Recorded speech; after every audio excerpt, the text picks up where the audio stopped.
Oh, what's up mga kabayan? Eto na mga kabayan ang napakatindi, no? Simula pa lang mga kabayan, privilege speech pa lang mga kabayan.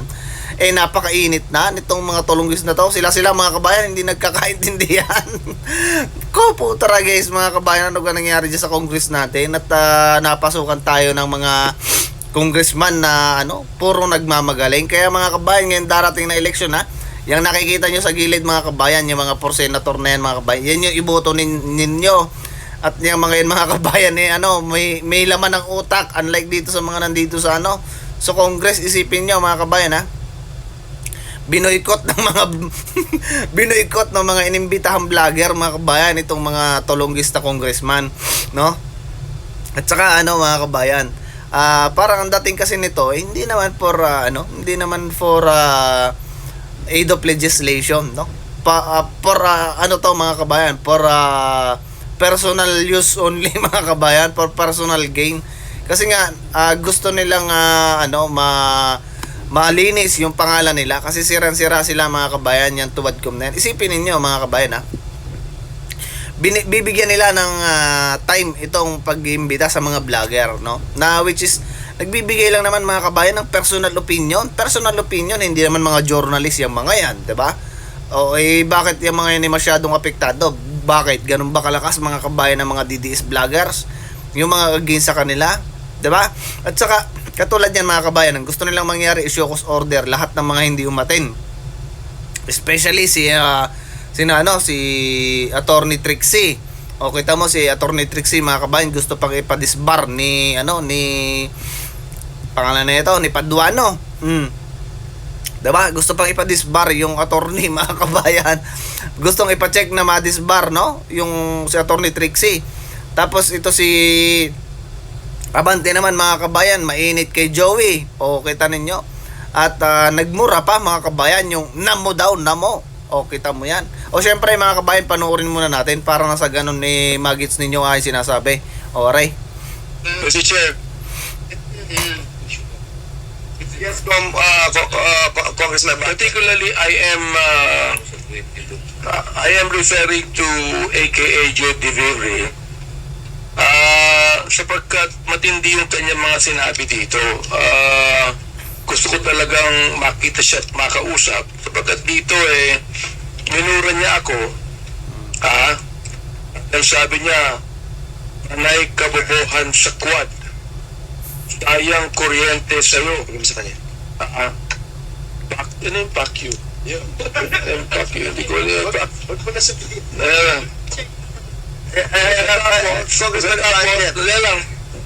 Tutuloy ko lang sa buta. Mr.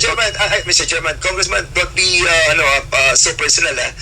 Let's be more comprehensive on this approach. Binabasa ko lang eh. Sige, go ahead. I'll give you Pangalawa, November 13, 2024, nagmura na naman siya. Hindi ko na babanggitin yung mura niya. Pag tinatanong kung anong legislation ginawa niyo in relation to this BS, ano ba yung BS? BS inquiry, sasagot ka. Swelduhan ka ng taxpayers, gago. November 3, 2024, si Benny Abante at si Romel Marbil ay mga protektor ng illegal na droga dahil pilit nilang pinalalabas na hindi ito ganoon kasama.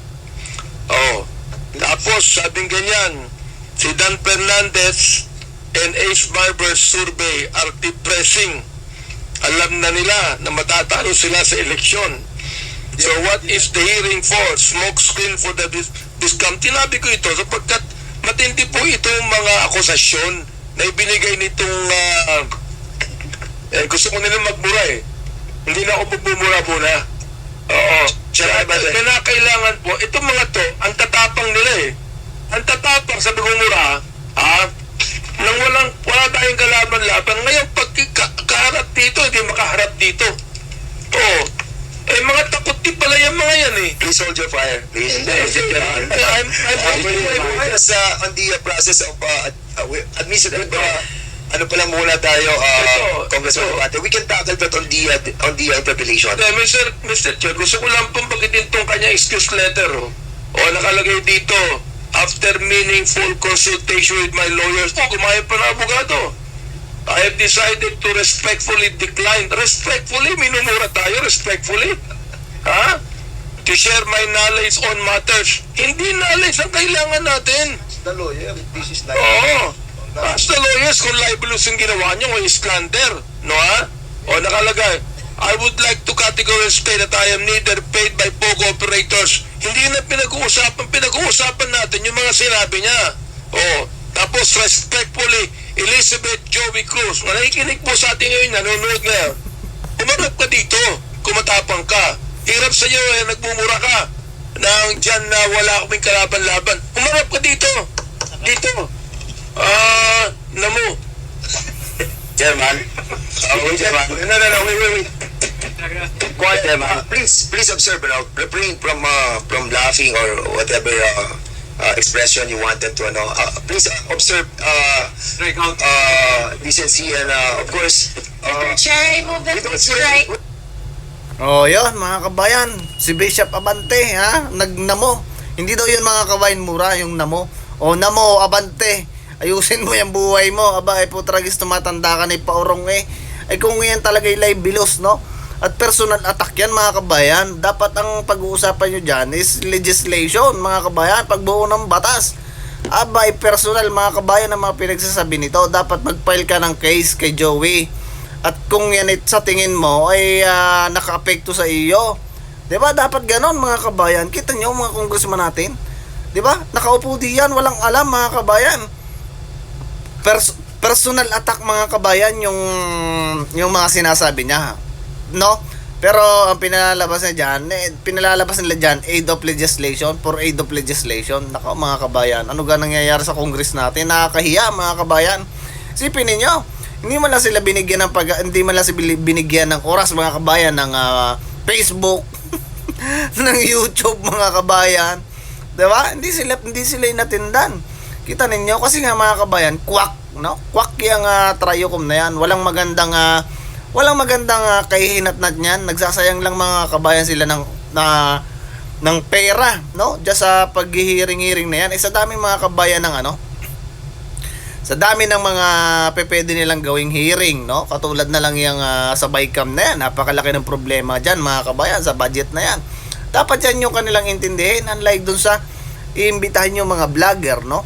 Wala na mga kabayan. Parang gusto nilang isuppress, no? Yung freedom of speech, no? Na nasa batas, mga kabayan. Natural, mga kabayan. Dapat ang gawin nila diyan, kung talagang gusto nila na bumuo ng batas, hindi ganyan yung mga padali nila mga kabayan. Nakakalungkot isipin, no, na may mga ganyan tayong congressman. Ito si Abante, personal na yung kanya mga padali dito, no? Hindi yan aid of legislation, hindi yan for aid of legislation, mga tag dito, balat sibuyas. Na gano'n na, nagtantrum na mga kabayan, no? Sige na mga kabayan, hanggang dito na muna yung video natin, no? At manood pa tayo, naka-live sila walang umatin mga kabayan. Kung tunay na walang gana itong panoorin, itong itong hearing na to na para sa mga fake news na vlogger daw at narco vlogger. Dapat nga sila mga kabayan, dapat nga mismo sa sarili nila kasi sila nag-i-states na, no, ng mga narco vloggers, no, pinupunduhan ng pogo. Tapos wala pa naman silang matibay na ebidensya, sila nagkalat na sa mainstream media, 'di ba mga kabayan? Sige na mga kabayan, hanggang dito lang muna yung video natin. See you sa susunod na video. Adios mga kabayan. Huwag nyo kalimutan mag-like, mag-share at mag-subscribe.